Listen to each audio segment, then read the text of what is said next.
BNP কেন আওয়ামী লীগকে রাজনীতিতে পুনর্বাসন করার জন্য উঠে পড়ে লেগেছে, এটার কাহিনীটা বুঝতে হবে।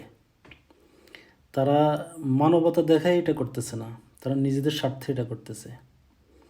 কারণ আওয়ামী লীগের রাজনীতি যদি বাংলাদেশ থেকে শেষ হয়ে যায়, তাহলে আলটিমেটলি বিএনপির রাজনীতিও শেষ। এখন আপনার প্রশ্ন থাকতে পারে কেন? আসেন ব্ল্যাকবোর্ডে আসেন, আমি হাতে কলমে আজকে আপনাদেরকে বুঝিয়ে দেব।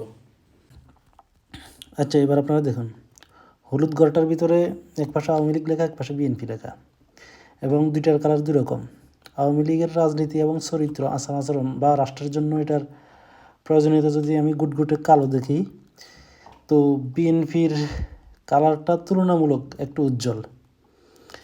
তো যে মাঠে আওয়ামী লীগ থাকবে সেই মাঠে বিএনপি জনপ্রিয়তা পাবে। কেন?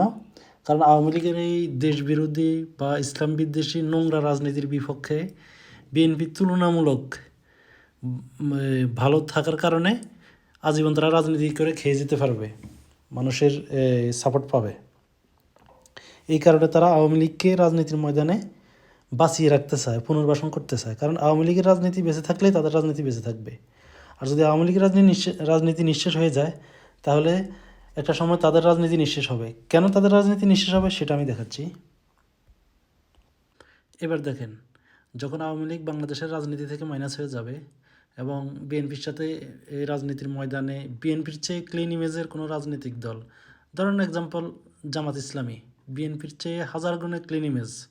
বিএনপির মতো চোর বাটপার বা চাঁদাবাজ, লুটতরাজ, দুর্নীতিবাজ তারা না, তারা মন্ত্রিত্ব পরিচালনা করছে, তাদের বিরুদ্ধে 2 টাকার দুর্নীতিও পায় নাই। এরকম ক্লিন ইমেজের রাজনৈতিক দলগুলো যখন প্রতিযোগিতা করবে, তখন তাদের ইমেজের সাথে বিএনপির ইমেজটা অতি অনুজ্জ্বল, মানে মন্দা, ম্লান।